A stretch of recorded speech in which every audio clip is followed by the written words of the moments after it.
Hi, and thanks for logging on to the Daily DVAR Halacha. And here's a brand new halacha for you, and it's for Tuesday, the ninth day of October, the 30th day of Tishrei, which means, of course, that it's Rosh Chodesh. So throughout the day, starting back on Monday night, all the way through Tuesday, all the way through Tuesday night on Wednesday, it's Rosh Chodesh with all of the usual Rosh Chodesh additions. But now we're going to continue on in the halachas that we were doing. We were doing the halachas about what meds and what medical things are allowed on Shabbos and which ones are not. So now we're at this detail.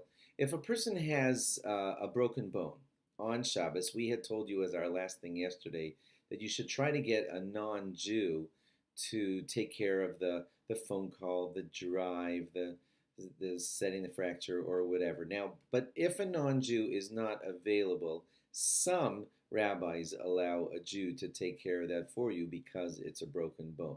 I have to say some like that because not all rabbis do.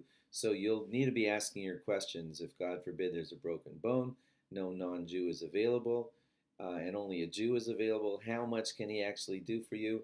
Some rabbis allow stuff in that situation. You should talk to your rabbi if you can, if the rabbi is available after that broken bone, and help you decide what to do. Now, if it's a compound fracture, and it's starting to look serious, compound fracture of a big bone misplaced, or I think you call that displaced, and so that bone moving around could be doing horrible damage to ligaments, arteries, tendons, bleeding, and it's scary. So if it's a compound fracture of a long bone, then all restrictions are lifted. You do whatever you need to do to get that thing taken care of. And I know you're probably thinking, well, how am I supposed to know if it's a fracture or a compound fracture? So the easier answer to that is if it's even a chance of a compound fracture, like it's looking like a serious broken bone, looks like something there's a chance that something's out of place there in that important bone, then it's very likely that all restrictions will be lifted in that situation. But always, if possible, contact a rabbi. Now, moving on.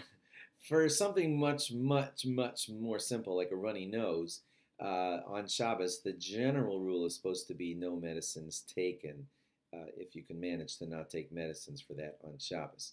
There is room for leniency for that runny nose situation where kavod habrios is involved. Now that means that you're being horribly embarrassed by this runny nose situation.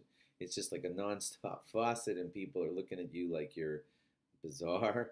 Then in situations like that, there could be some decent leniency to take some Sudafed or whatever that type of thing to take care of the runny nose, if that takes care of it.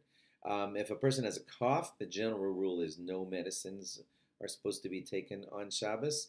But if there's, again, same like ideas before, if there's possibility that it's asthma or an asthma attack, even possibility of it, or the possibility of pneumonia or something that could become like a serious infection, then restrictions are lifted again, and you could do whatever you need to do to take care of business on Shabbos.